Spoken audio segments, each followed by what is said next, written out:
Welcome to EST classes Economics with Subrat Tripathi. Today we will discuss our next chapter, that is Consumer's Equilibrium.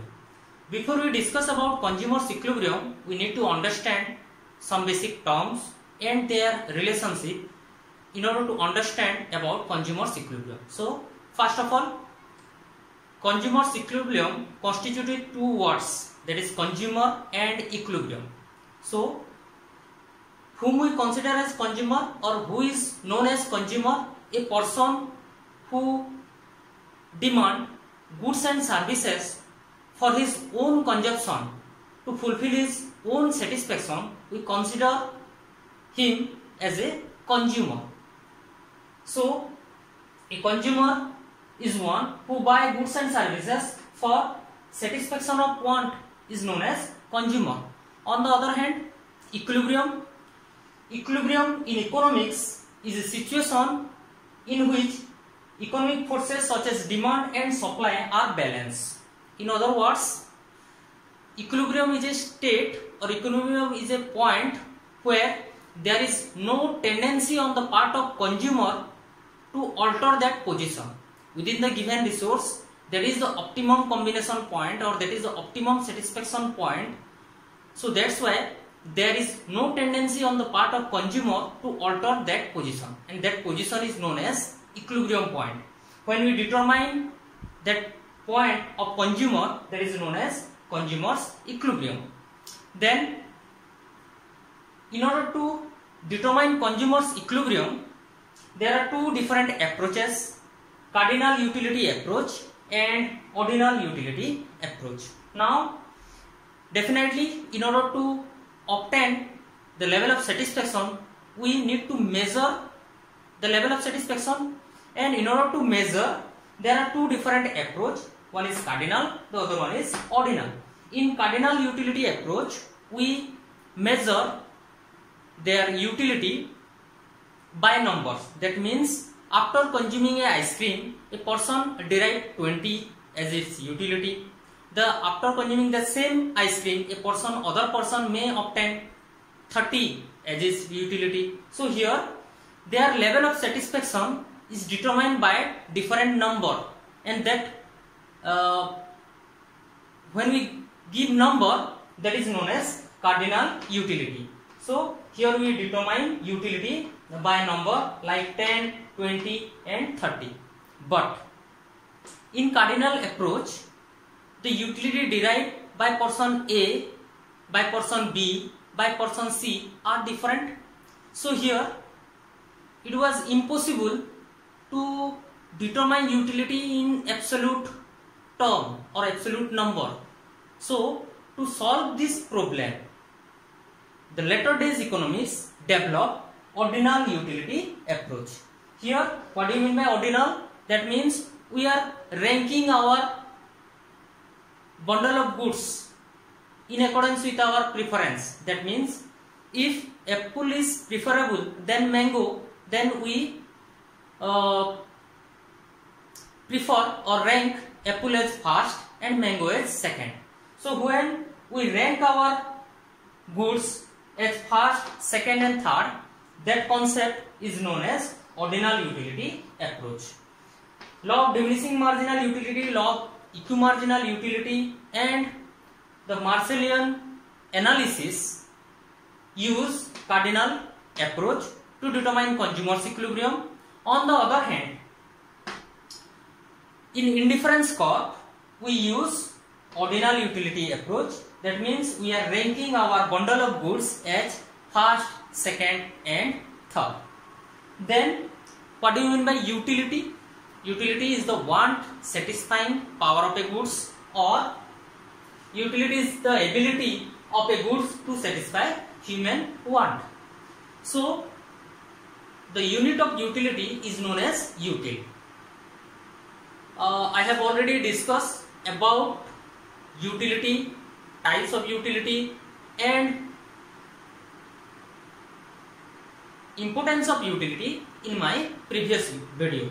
So there is a link below my description. You may go through it in detail, where I discuss in detail about utility, total utility and marginal utility.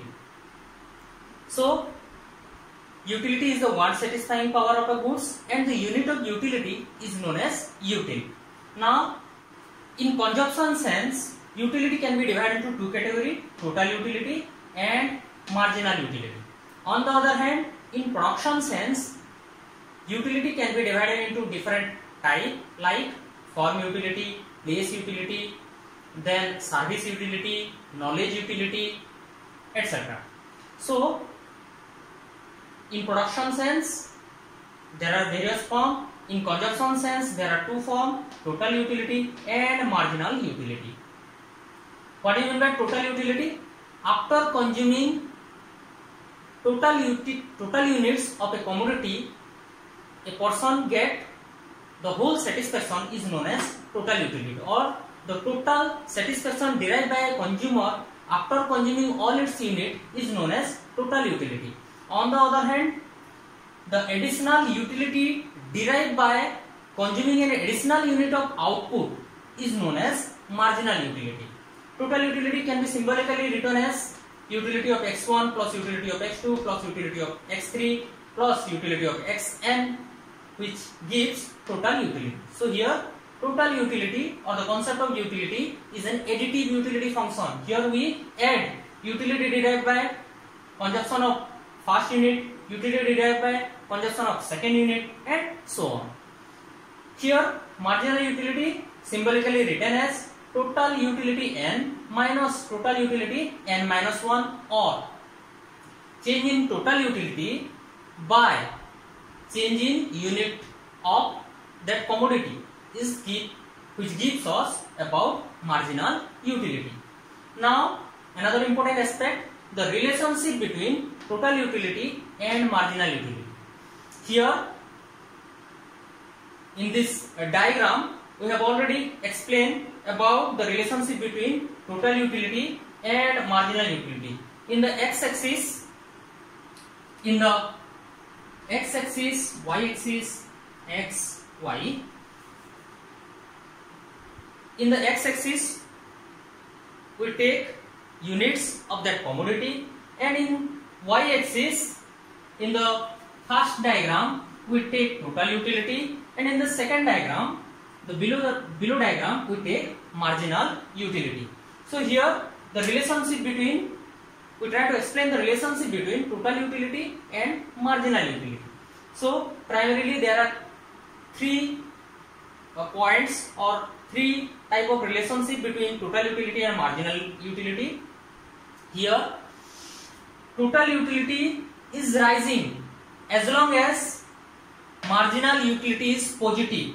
Here total utility is rising as long as marginal utility is positive, but here the rate of rising is diminishing, decreasing rate of increasing total utility. Here no doubt total utility is increasing, but the rate is decreasing because each and every additional unit gives less and less utility to the consumer. So that's why the rate of total utility or the rising rate of total utility is diminishing. Here total utility is rising as long as marginal utility is positive. That means after consuming first unit, second unit, third unit, fourth unit, up to fifth unit, the total utility is rising and the marginal utility is consistently falling. Now the second point, when total utility reach maximum, the marginal utility became 0.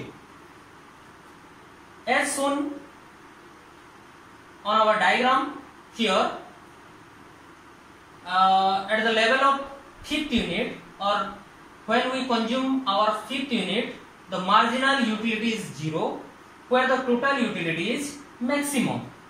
Here this is also, this point, this maximum satisfaction point is also known as the point of satiety. Here the maximum satisfaction point is known as the point of satiety. It is an important one. And the last one, the last point, when consumption is increased beyond the point of satiety, that means if we consume after this point, then our total utility is falling and marginal utility became zero. Sorry, marginal utility became negative. Here another one important aspect, that is total utility always positive, that may be falling but it's remain positive. On the other hand, marginal utility gradually reach zero, then it became negative. So this is the relationship between total utility and marginal utility, and here the consumer's equilibrium can be determined either through ordinal utility approach or through cardinal utility approach, and the point where consumers obtain maximum level of satisfaction within the given resource is known as consumer's equilibrium, because at that point there is no tendency on the part of consumer to alter that position. With this we conclude our discussion, and in later classes we will discuss the remaining section of our consumer's equilibrium. If you like my video, then please do like, share and subscribe. Thank you.